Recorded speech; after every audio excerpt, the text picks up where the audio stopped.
लिखा जा रही है क्या क्या ये जो आप दौरा कर रहे हैं यहाँ पे ऑफिस का इफ्तिताह है, उसके लिए आया था। यहाँ लोगों से मुलाकात हो गई तो थोड़ा बात भी हो गई। मेरा पहले ये सवाल था, जो जिला पंचायत के चुनाव आने वाला है तो ये भागीदारी संकल्प मोर्चा MIM all India Munshi Suheldev Bharatiya Samaj party का अलायंस होगा या नहीं होगा? नहीं, बिल्कुल हम लोग मिलकर के चुनाव लड़ेंगे। तो आज ये वार्ड नंबर 8 से वीडियो वायरल किया जा रहा है कि आप बताया जा रहा है सुहेलदेव भारतीय पार्टी से भी कैंडिडेट है और MIM से कैंडिडेट, इसके लिए क्या कुछ है? मतलब अभी कोई किसी पार्टी से जब तक वहाँ से लिस्ट नहीं जारी होती है, जब तक कोई कैंडिडेट नहीं है। अभी लिस्ट जारी होगी, हम दोनों लोग बैठेंगे, दोनों पार्टी के नेता बैठेंगे, उस पर तय करेंगे कौन सी सीट पर हम लड़ेंगे, कौन सी सीट पर आप लड़ेंगे। सारी चीज़ें तैयार हो रही है। बहुत जल्द हम लोगों की मीटिंग है।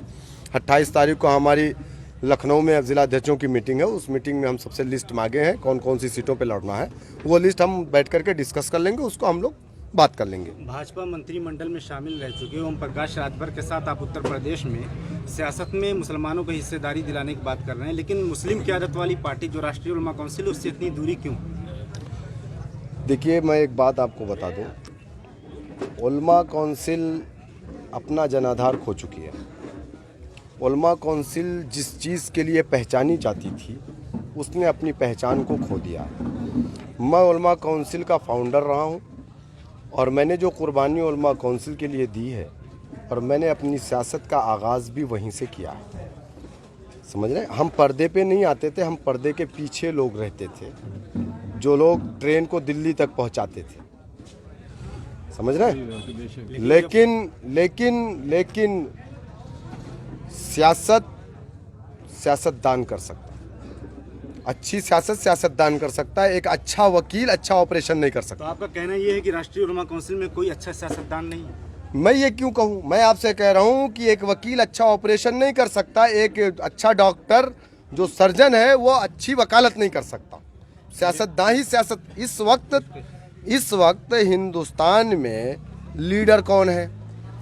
हिंदुस्तान में सियासत को उलमा काउंसिल कहीं ना कहीं अपने सिद्धांतों से भटक करके एक घर की पार्टी बन करके रह गई। हमारा इख्तिलाफ इसी पर था कि सबसे पहले हम अपने घर को मजबूत करेंगे, उसके बाद हम आसाम, बंगाल और यहाँ वहाँ जाएंगे।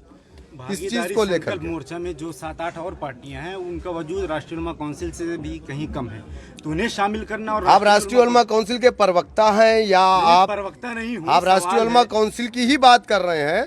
आप राष्ट्रीय उलमा ना सवाल तो बनता है।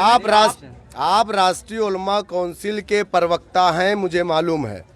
और दूसरी बात सुनिए, आप मेरी बात सुनिए। भागीदारी संकल्प मोर्चा में कितनी पार्टियां आपको मालूम है?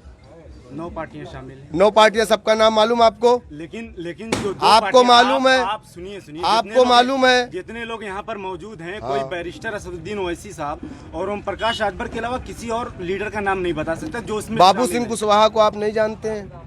बाबू सिंह कुशवाहा को आप नहीं जानते हैं? बाबू रामपाल को आप नहीं जानते हैं? क्या जनाधार इनको? उतना तो वो लोग राष्ट्रीय उलमा काउंसिल को भी जानते हैं। आप कहाँ के रिपोर्टर है? जौनपुर के ना? जौनपुर। आजमगढ़ के बारे में जानते हैं किसका जनाधार है? आपको नहीं मालूम।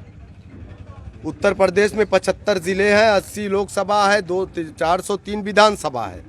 किसका कहाँ जनाधार है ये इलेक्शन में तय होगा। ऐसे में